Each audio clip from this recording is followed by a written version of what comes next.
અમુક લોકો ટાણે કટાણે એવા સવાલો પૂછતા હોય કે તમારું મગજ ફાટી જાય, અને આવું થાય ત્યારે કેવા જવાબ આપવા એ હું અહીંયા પ્રસ્તુત કરું છું. તમે વાળ કપાઈને આવ્યા હોય અને કોઈ પૂછે કે વાળ કપાવ્યા? ના ના, આ તો રાતે ઉંદરડા આવ્યા હતા ને એને વાળની જરૂર હતી એટલે મેં આપ્યા.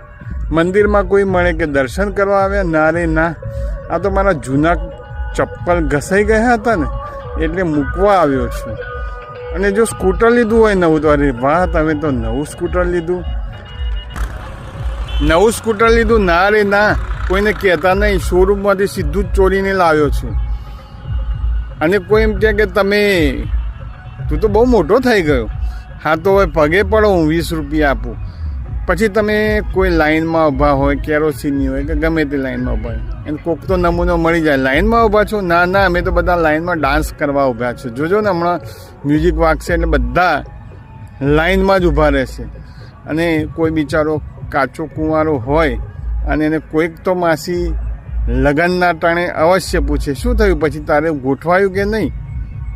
ત્યારે એ યુવકે, કાચા કુંવારા યુવકે યાદ રાખવાનું કે કોઈનું બેસવું હોય અને માજી આ મળે તો કહેવાનું શું થયું પછી તમારે ઉપર ક્યારે જવાનું છે. આવા જવાબો આપીએ તો સામેવાળો ચૂપ જ થઈ